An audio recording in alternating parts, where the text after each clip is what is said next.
Election Karachi और हैदराबाद में। जिस तरह से बैलेट बॉक्सेस और बैलेट पेपर्स सड़कों पे नजर आ रहे थे, लोगों के पास नजर आ रहे थे, गलियों में बैलेट पेपर्स लोगों के हाथों में थे, लोग मोहर लगा रहे थे, ये सबने देखा। हम इसीलिए कह रहे थे, और अगर इलेक्शन कमीशन की नीयत ठीक थी और कानून की इतनी ही पाबंदी कर रही थी इलेक्शन कमीशन, तो इलेक्शन तो 2020 अगस्त में जब एमक्यूएम का टेन्योर खत्म हुआ था, उसके 120 दिन के बाद इलेक्शन करा देने चाहिए थे। आपने 2.5 साल बाद ये इलेक्शन कराया और इतनी भोंडी शक्ल में। दुनिया मजाक उड़ा रही है इस इलेक्शन का, मगर मैं फिर शाबाश दूंगा, शुक्रिया अदा करूंगा कराची के लोगों का, हैदराबाद के लोगों का, कि उसने एमक्यूएम की आवाज पे लब्बैक किया। और जिस तरह का टर्न आउट, और फिर टर्न आउट को भी आपने बढ़ाने के लिए रिजल्ट्स में डिले कराया। आपको शक था, फिक्र थी कि शायद 10% से पहले नीचे ना आ जाए टर्न आउट। आपने उसमें पोस्ट रिगिंग की, प्री पोल रिगिंग तो हमने बता दी पीपल्स पार्टी की, कि उसने 22 डिस्ट्रिक्ट काउंसिल की यूसीज और 33 हैदराबाद की डिस्ट्रिक्ट काउंसिल की यूसीज पीपल्स पार्टी ने शहरों में मिलाई, और उसके बाद 25 यूसीज जिसमें जेरीमेंडरिंग हुई है, जिसका हम इलेक्शन कमीशन में भी लेके गए सवाल, सुप्रीम कोर्ट में भी लेके गए, कि जहां आबादियां, जहां एमक्यूएम के डोमिनेटेड इलाके थे, वहां 75,000 से लेके 95,000 तक की पॉपुलेशन रखी है। मेरे पास 25 यूसीज की लिस्ट है पॉपुलेशन की, जिसमें एमक्यूएम के एरियाज जो हैं, new Karachi, Shah Faisal, new Karachi, model town, Shah Faisal, Ibrahim, Shah Faisal, Malir, Safura,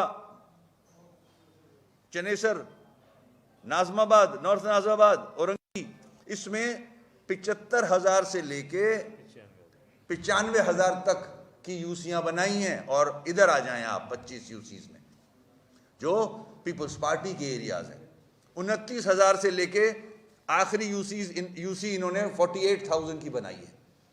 ये 25 यूसीज प्लस 22 यूसी जो डिस्ट्रिक्ट काउंसिल की थी। जो 93 इन्होंने यूसीज जीती हैं, जो कि गलत हल्का बंदियों की वजह से ये नंबर्स आए हैं। अगर हमारी बात मान ली जाती और यूसीज को बेहतर तरीके से बना लिया जाता, तो कम से कम मैं समझता हूं ज्यादा से ज्यादा 25 यूसी से ज्यादा पीपल्स पार्टी नहीं ले सकती थी। ये जेरीमेंडरिंग की है, 25 प्लस जो 93 बना है टोटल, ये सारे जेरीमेंडरिंग है, ये प्री पोल रिगिंग है। इस तरह से इन्होंने ये इलेक्शन कंडक्ट कराया, और हम 6 माह से लगे रहे इन पे कि इसको ठीक कर लिया जाए। मजे की बात एक और बताऊं मैं आपको, कराची की, हैदराबाद की अवाम के लिए, कि 52 यूसीज पीपल्स पार्टी की क़यादत ने एक्सेप्ट की थी कि हां हम राजी हैं इसको बेहतर करने के लिए, ठीक करने के लिए।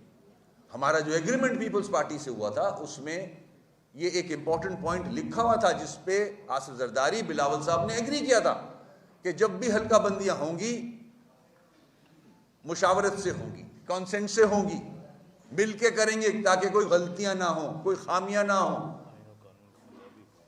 कानून के मुताबिक होंगी, कोई फायदा ना उठा ले गलत काम करके। ये तय हुआ था हमारा। उसके बावजूद आज आपने शबखून मारा, जैसे आपने पूरे सिंध पे कब्जा किया हुआ है 14 सालों से।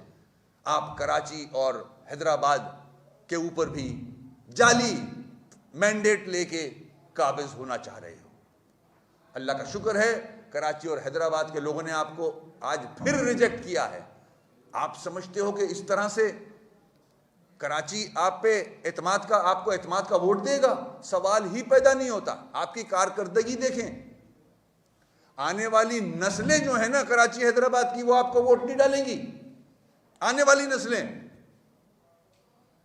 ये पॉपुलेशन की तो मैं बात ही नहीं कर रहा। क्योंकि आपका किरदार ऐसा रहा है। आपने झूठ, फरेब, हमने नेक नियति के साथ आपके साथ एग्रीमेंट किया था। आपने हमें कहा था हम वर्किंग रिलेशनशिप चाहते हैं। आसिफ साहब ने कहा था मैं नहीं चाहता कि बिलावल को मैं लड़ाई झगड़े में छोड़ के जाऊं दुनिया से, ये उनके अल्फाज हैं। मगर अफसोस कि जो पुरानी रीत थी उसी पे कायम रहे आपने छुरा घोपा है कराची और हैदराबाद के अवाम की कमर पे। ये तरीका कब तक चला लेंगे? 4 साल मेयर रहेगा। और अभी तो देखते चलें आप आगे होता क्या है। सीएम साहब का स्टेटमेंट रिकॉर्ड पे आया है कल कि जो मेयर आए वो रोना ना रोए। ये मेरे अल्फाज याद रखिएगा और सीएम साहब के भी अल्फाज याद रखिएगा। थोड़ा टाइम गुजरने दें, जो भी मेयर आएगा वो क्या करेगा वो कराची की आवाम देखेगी। तो हम दुनिया को, पूरे मुल्क को ये बताना चाह रहे हैं कि माजी में जो एमक्यूएम का मैंडेट रहा है वो तकरीबन 15 का, मैं आपको फिगर्स दूं, मैं आपको फिगर्स देता हूं 15 की, कि 1 लाख हमारा, मैं बता चुका हूं, वो 11,83,000 एमक्यूएम का वोट था। पीपुल्स पार्टी का था 1,86,000। 15 क्या, 1,42,000 जमात इस्लामी, पीटीआई 1,60,000, हमारा था 11,83,000। आज आप डिफरेंस देखें, सिर्फ इतनी तकदौ के बाद, इतनी जेरीमेंडरिंग के बाद, इतनी कोशिशों के बाद, इतनी धांधली के बाद, जब 98 लाख आबादी थी, अब जो वोट पड़ा है पीपल्स पार्टी को वो 2,82,000, जमात इस्लामी को 3,20,000 2023 में, पीटीआई को 2,70,000, आबादी 1,60,00,000। आप फर्क देखें, इतनी जेरीमेंडरिंग के बाद, इतनी तकदौ के बाद, इतनी कोशिशों के बाद, इसमें हल्का बंदियां तब्दील करनी पड़ गई आपको। उसके बावजूद कराची हैदराबाद ने आपको रिजेक्ट किया है, आपके परफॉर्मेंस पे रिजेक्ट किया है, आपकी गलत पॉलिसीज पे रिजेक्ट किया है आपको। और जो एमक्यूएम ने अपना केस आपके सामने लाई, पूरे मुल्क के सामने लाई, उसको देखते हुए 15 तारीख को लोग नहीं निकले वोट डालने। और फिर जो pre poll rigging Peoples Party ने कराई, जो अपने ऐसे पोलिंग स्टेशंस जो आइसोलेशन में थे, जो अपने इलाकों में थे, वहां थप्पे लगाए गए, बाकायदा सोशल मीडिया पे रिकॉर्ड पे हैं सारी चीजें। और जो जमात इस्लामी के एरियाज थे, जमात इस्लामी को अब तो समझ आ जाना चाहिए। हमने बहुत समझाने की कोशिश की जमात इस्लामी को कि हल्का बंदियां बेहतर करवा लें, उसके बाद इलेक्शन लड़ें, मगर पता नहीं किस चीज की जल्दी थी उनको।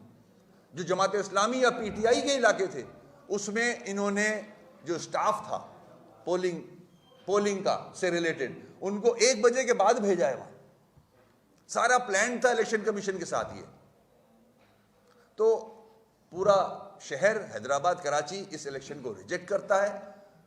हमारे जो कानूनी माहिर हैं, वो जो हमारी एक ऑलरेडी पिटीशन डली हुई है सुप्रीम कोर्ट में, जिसमें हम गए थे, सुप्रीम कोर्ट ने डायरेक्शन दी थी हमें कि सिंध गवर्नमेंट के पास जाएं। हम फिर से, मेरी कल फरोग नसीम भाई से बात भी हुई थी इस पे, हम फिर उसी कोर्ट को रुजू करेंगे। और ये जितने शवाहिद हमने कलेक्ट किए हैं, जिस तरह से इलेक्शन हुए हैं 15 तारीख के, ये सब ने देखे, आपके कैमरे ने देखे। मेरे ख्याल में बहुत सारे डीआरओज ने तो मीडिया को भी अंदर घुसने से मना किया। और इस डिले में आपने पूरी कोशिश की कि हम 10% से ऊपर ले आए किसी तरह। टोटल इलेक्शन कमीशन नाकाम हुआ है और पीपल्स पार्टी फिर से इन दोनों शहरों में लोगों के सामने आया हुई है। असल चेहरा सामने आया है कि जो लाड़काना पे काबिज हैं, सेवन पे काबिज हैं, दादू पे काबिज हैं, ठट्टा पे काबिज हैं, वो कराची और हैदराबाद में काबिज होने की जो उन्होंने तैयारी की थी उसमें चीटिंग करके कामयाबी हासिल की उन्होंने। आपको 1200 अरब गवर्नमेंट को बजट मिलता है, 14 सालों से 1200 अरब कहां लग रहा है। करप्शन का बाजार गर्म किया हुआ है। और आज आपने लोकल गवर्नमेंट की जो छोटी खिड़की होती है उसका बजट भी अपने पास रख लिया। सारी उंगलियां घी में और सर कढ़ाई में, ऐसा ही कोई मुहावरा है। जश्न मनाया जाएगा अब पीपुल्स पार्टी की तरफ से कि टोटल सिंध का बजट, जो एक थोड़ा सा बजट लोकल गवर्नमेंट को मिलता था, वो भी अपनी जेब में आ गया। अब बल्ले बल्ले, मजे आ गए। अब तो मैं इलेक्शन कमीशन पे सवालिया निशान छोड़ता हूं कि आपने जिस तरह से ये इलेक्शन कराया और हमारी सारी रिक्वेस्ट को, हमारी सारी पिटिशंस को आपने रिजेक्ट किया। हमें आपके तेवर समझ में आ गए थे और आज दोनों शहरों के जो लोग हैं, अवाम हैं, उनको भी आपका चेहरा नजर आ गया। मैं सुप्रीम कोर्ट के चीफ जस्टिस साहब से रिक्वेस्ट करूंगा कि यही इलेक्शन कमीशन 23 का इलेक्शन भी, जनरल इलेक्शन भी कराएगा। खुदा का वास्ता है कोई कॉम्पिटेंट टीम इलेक्शन कमीशन में रखी जाए। और खास तौर पे हैदराबाद कराची के जो इलेक्शन हुए हैं उस पे सुप्रीम कोर्ट के चीफ जस्टिस साहब सो मोटो लें कि ये वो शहर है जो पूरे मुल्क को पालता है, टैक्स देता है, 3.5 करोड़ की आबादी है। आप उस शहर के लोगों के साथ क्या खिलवाड़ कर रहे हो? उनका वोट डालने के हक से उनको महरूम कर रहे हो। तो मैं इन्हीं अल्फाज के साथ अपनी बात खत्म करूंगा। कोई सवाल है? ये बताइए तो 18वीं तरमीम के बाद आप फिर आपने हिमायत भी की उसी पीपल्स पार्टी के साथ, और पीपल्स पार्टी आपके मुंह पे बार बार तमाचे मार रही है और आप जो अपना मुंह पेश किए जा रहे हैं। आखिरी मरहले में कौन सा रहमान मलिक आया था जो आपको खामोश होकर आपने बाइकाट कर दिया? देखें, हमारे पास जो ऑप्शंस हैं हमने उन पे ही कोशिश की है। एक सियासी जमात है हमने माजी में पीटीआई के साथ इत्तेहाद किया, रिजल्ट सबके सामने हैं। उसके बाद कराची के इश्यूज पे ही 2 बड़ी जमातों के साथ इत्तेहाद किया कि यहाँ के मसाइल हल हो जाएं, जो इस पूरा सूबा मसलों में घिरा हुआ है, खासतौर पर कराची, हैदराबाद, और फिर ये वो शहर जो टैक्स देता है।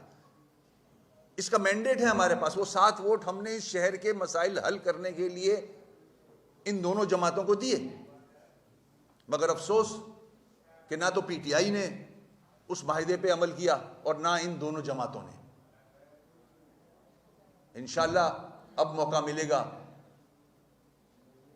तो फैसले इस तरह से नहीं होंगे, क्योंकि हमने काफी दफा इन तीनों जमातों को आजमाया है।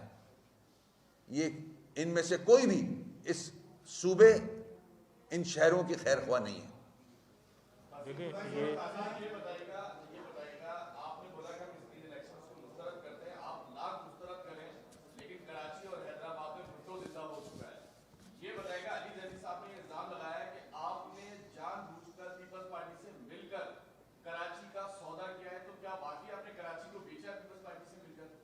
मेरे समझ में आती नहीं ये जैदी साहब की बात, पता नहीं किस तरह कह रहे हैं वो। और फिर उनकी पार्टी की अब जाके जो क्रेडिबिलिटी है वो पूरे मुल्क के सामने है, और जिस तरह से कराची ने उनको रद्द किया है, मेरे ख्याल में इस किस्म के स्टेटमेंट्स देना जैदी भाई छोड़ दें तो अच्छा है। उनका अपना कैंडिडेट बड़ी बुरी तरह हारा है, जो मेयर का कैंडिडेट था उनका। तो सियासत से तो मेरे ख्याल में आप अगर किनारा कर लें तो ज़्यादा बेहतर है पीटीआई के लोग। क्या चीज़? नहीं, ऐसी कोई बात नहीं है। हमने हर जगह सब डिस्कशन करने के बाद राब्ता कमेटी के साथ, अपने वेल विशर्स के साथ, जो कराची का, हैदराबाद का दर्द रखते हैं, उनके साथ बातचीत करने के बाद ये फैसला किया कि इन इलेक्शंस का हम बाइकआउट करें, इन इलेक्शंस में हम हिस्सा ना लें, इस इलेक्शन को हम रद्द करें, क्योंकि हमारे सामने थी सारी बात। जो जेरीमैंडरिंग आपने 15 तारीख को देखी है, ये हमने पहले से फोर्सी कर ली थी, इसीलिए हम इतना जोर लगा रहे थे। एंड तक गए हम, हल्का बंदियों के हवाले से आखिर तक गए हम कि सही हल्का बंदियां कर लें। खुदा का वास्ता, ये बड़ा शहर है, इसके मैंडेट का मजाक ना उड़ाएं। जिस तरह आप अंदरूनी सिंध पूरी बरादरियों के, पूरे इलाकों के शनाख्ती कार्ड जेब में रख के वोट डालते हो, इस शहर के साथ ये बिगाड़ ना करें।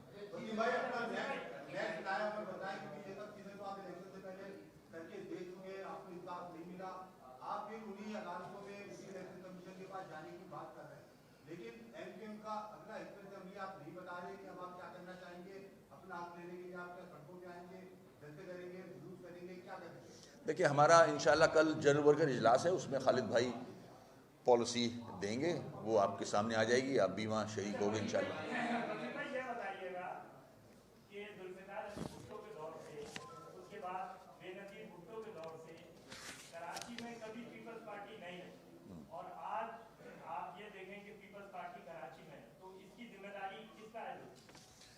देखिए, जिस तरह से है वो सिंध में भी, जिस तरह से, अगर सिंध में भी फेयर एंड फ्री इलेक्शन हो जाए, सही इलेक्शन हो जाए, तो पीपल्स पार्टी नजर नहीं आएगी आपको। कराची का जिस तरह से इलेक्शन, जिसकी मैंने डिटेल आपके सामने रखी है, इस तरह से क्या फायदा काबिज होने का। अब आप देख लेना कि 14 साल पूरी मशीनरी आपके पास रही है, और मेरे टेन्योर खत्म होने के बाद मुर्तज़ा वहाब साहब के पास सारे महकमे रहे हैं।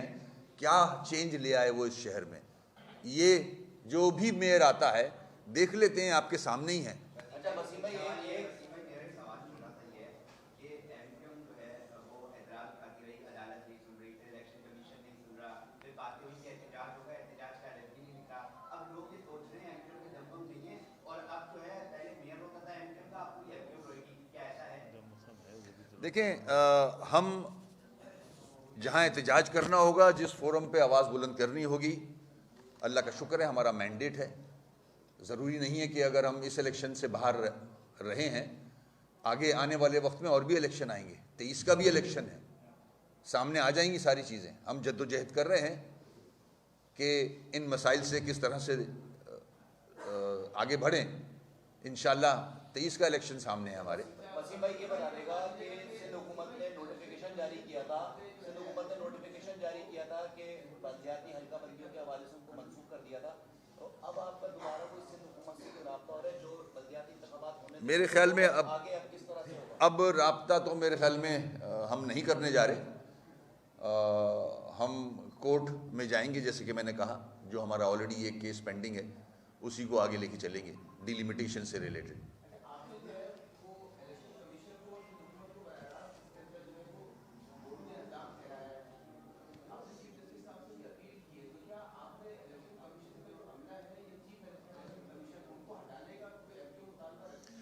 देखें, ये तो मुतालबा नहीं, ये तो सबके सामने है। मैं कौन होता हूँ फैसला करने वाला? चीफ जस्टिस साहब या इलेक्शन कमिश्नर देखें कि कराची हैदराबाद में इलेक्शन हुआ कैसे है।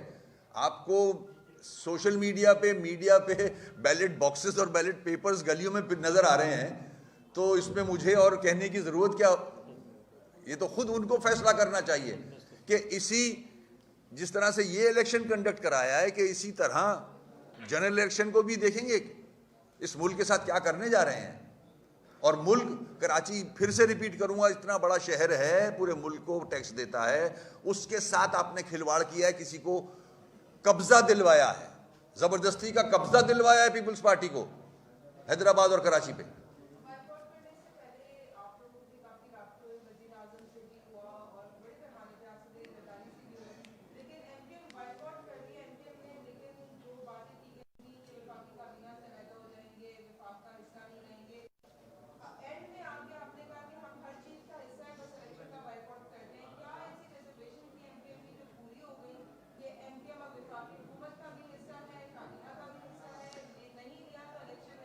देखें, जाहिर है हम एक सियासी जमात हैं, हम जो बेहतर समझते हैं वो डिसीजन लेंगे।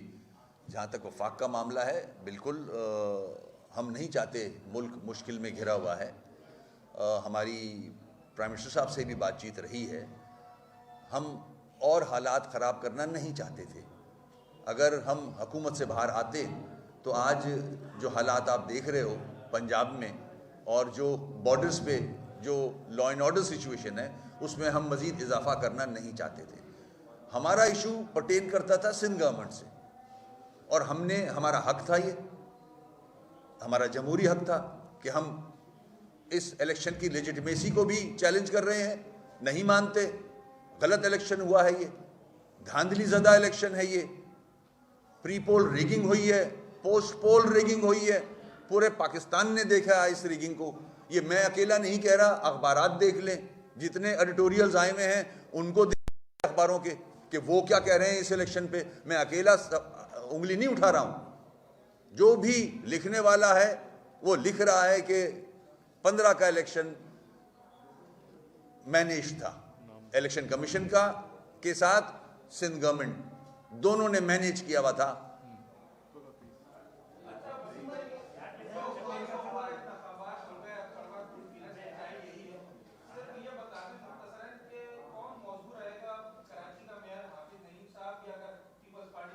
देखें, जो भी मेयर आए हम उसको वेलकम करेंगे, मगर पॉइंट फिर वही है कि जिस तरह से यूसीज में इलेक्शन हुए हैं, ये अवाम नहीं चाहती थी, अवाम ने मैंडेट नहीं दिया है। जो मैंडेट एमक्यूएम को 15 में मिला था, 2015 में, वो मैंडेट नहीं दिया गया है सारी सियासी जमातों को। उसके बाद जिस तरह से आर्टिकल 140A की तशरीह की गई थी सुप्रीम कोर्ट ने, उसको इन लेटर इन स्पिरिट इंप्लीमेंट भी नहीं किया गया है। जो भी मेयर आएगा वो भी कंट्रोल्ड होगा। जो department, administrative department local government है, पीपल्स पार्टी का मिनिस्टर उसके ऊपर होगा। किस तरह से कराची के इश्यूज रिजॉल्व होंगे ये आप भी जानते हो, मैं भी जानता हूं। मुर्तज़ा वहाब जिनके पास सारे महकमे थे, वो कुछ नहीं करा सके। तो ये आने वाला मेयर जिसके पास ना माली इख्तियार होंगे ना एडमिनिस्ट्रेटिव इख्तियार होंगे, वो कैसे डिलीवर करेगा? हमारी ख्वाहिश तो ये है कि अल्लाह करे पीपल्स पार्टी की गवर्नमेंट इख्तियारात दे ताकि आने वाला मेयर जो है वो कराची के मसाइल हल कर सके।